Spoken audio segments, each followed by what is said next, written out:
Now moving on to My Culture, where the Ndo community converged to commemorate this year's International Day of Indigenous Peoples along the shores of Lake Bogoria.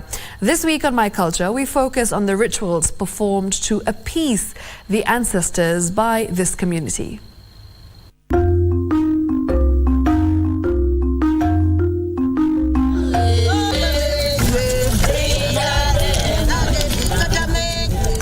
Along the shores of Lake Bogoria resides the Ndo community.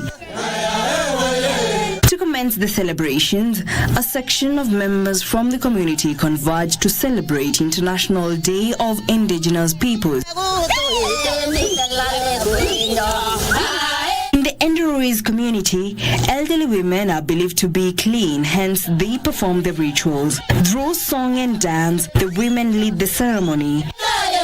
These even as they go ahead and construct a structure in hopes that they will restore their livelihood. Traditional prayers are performed to appease the gods in the wake of rising waters of Lake Bogoria. Ziwa inanuka.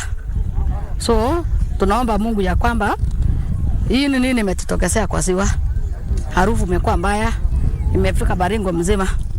So walikuja kuombea ya kwamba ambia Mungu ya kwamba tuliza kama kuna mahali tumekosa samehe. This comes in the wake of rising waters of Lake Bogoria. It is reported that water started rising slowly some 10 years ago, gained momentum and encroached human spaces. The Ndo community has experienced so much loss due to the rising waters. This includes loss of life, property, livestock among others. Several families, homesteads has been displaced, and a number of animal refuge centers and animal habitats and niches has been also displaced by this water rising.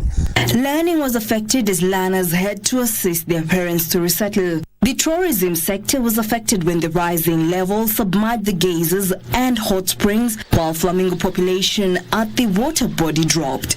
The transport sector was affected with some roads being submerged. With the challenges experienced in the past, the indigenous group saw the need to seek divine intervention. Led by the Ndo Indigenous Women Empowerment Network, women gathered to perform traditional prayers. Ndo Indigenous Women Empowerment Network Director Christine Kandie said holding prayers was their way of appeasing the gods, as they believed that they had angered them, thus the rising waters. The rituals that we were able to perform today will be a link between us and the land. We were able to, heal the land. Even the land is a living thing. So if you put a lot of pressure to the land, they will communicate negatively. So we were able to bring our people today to commemorate the day by trying to put across some of the rituals that are important to bring back the land, to, plant trees and to do the rituals that were told by our ancestors, our elders, that it's very important for us to do those things for progression and for generation to come.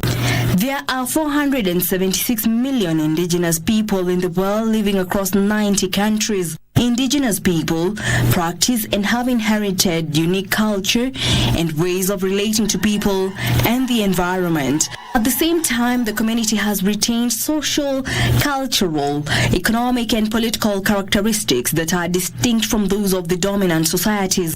Despite their cultural differences, indigenous peoples from around the world share common problems related to the protection of their rights as distinct peoples. Indigenous peoples have sought recognition of their identities, their way of life, and right to traditional lands, territories, and natural resources for years. Sometimes those things are done to cleanse the lake, to make the lake nice, and you see it is synonymous with life. When the lake is happy, we are all happy. It is expected that we are all happy. And when the lake has a challenge like a scent that is not right, our elders know how to deal with it. So when they come, they perform the ritual, and after some time, the smell goes out. And that's why they believe their God has answered their prayers. Every year, 9th of August commemorates the International Day of World's Indigenous Peoples. Jackie Wamiru, My Culture.